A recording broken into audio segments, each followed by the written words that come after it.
Chapter 4. Iceberg. On the night of the 14th of April, the weather was good and there were lots of stars in the night sky. The sea was quiet, but it was very cold. High up in the ship, two sailors, Frederick Fleet and Reginald Lee, looked out at the black sea and sky. The two men were very cold. At 11:40 p.m., Fleet saw something in front of the ship. It was very big and white, and it was not far away. "Iceberg! Iceberg!" he said on the telephone. "There's an iceberg in front of the ship." "Thank you," First Officer Murdoch answered.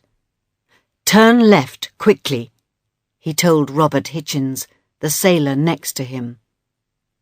But big ships turn much more slowly than smaller ones. And the Titanic was the biggest ship in the world. For 37 long seconds, nothing happened. The Titanic went towards the iceberg, 1,000,000 tons of ice, at 40 kilometers per hour. Then, very slowly, the ship began to turn left. Fleet and Lee watched, their mouths open.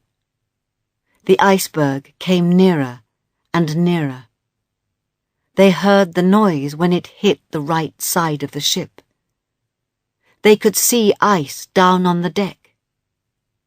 Then the iceberg went behind the ship, away into the black night. First Officer Murdoch's face was white. "Stop the engines quickly," he said. The engines stopped, and the Titanic moved slower and slower. Then it stopped. Many passengers were asleep and did not hear anything. But Colonel Gracie did. He looked at his watch. It was 11:45 p.m. He opened his cabin door and looked out. It was very quiet. "Why can't I hear the engines?" he thought. He put on a warm coat and went out onto the deck. Some passengers saw the ice on the deck and laughed. "Let's put it in our drinks," they said. They played with the ice for a few minutes and then went in, out of the cold. But down in the third-class cabins at the front of the ship, the iceberg made much more noise when it hit the ship. Water came into Daniel Buckley's cabin. He got up and opened his door. There were a lot of people in the corridor. "What's happening?" they asked. "What's wrong?" The 4 girls in Carla Jensen's cabin woke up, but then they went back to sleep. Carla was in bed in her nightdress when Niels Jensen opened the door at 12:30 a.m.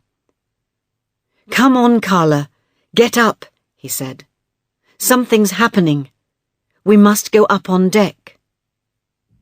So Carla put a coat over her nightdress and went upstairs with Niels. She never saw the girls in her cabin again. A man opened Anna Turger's cabin door too. "Put on your life jackets, girls, quickly," he said. "We're all going into the sea."